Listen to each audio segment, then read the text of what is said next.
the prayers at the end of the Mass, the traditional Latin Mass, are called the Leonine prayers.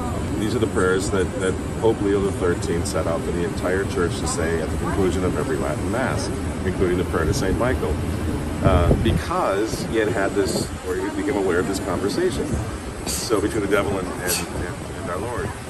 So there's a connection between Leo and the Latin Mass. It's really interesting. There's a connection between Leo and St. Michael the Archangel that people, I think, sometimes forget, because one of the first things that happened after, and certainly Vatican II didn't call for this, but one of the first things that happened liturgically after they phased out the Mass in '69 was they got rid of the Leonine prayers.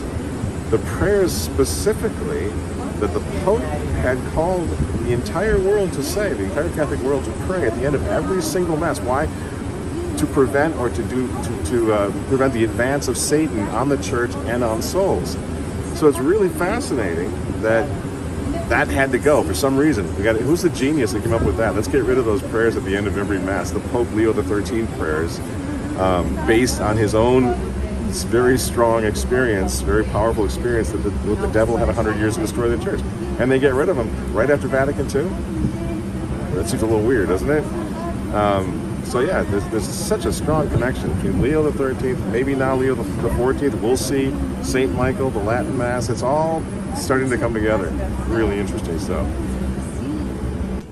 So right behind us is the Castle Sant'Angelo, and this is the place where the Pope was built by Leo IV.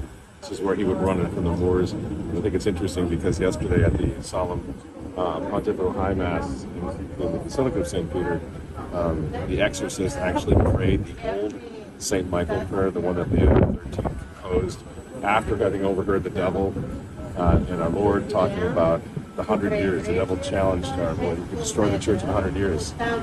So he composed a prayer to St. Michael. You can see St. Michael on top of the St. Angelo castle.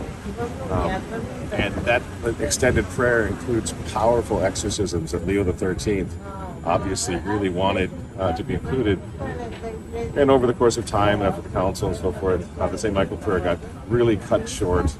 The St. Michael prayer used to be prayed at the end of every traditional Latin Mass.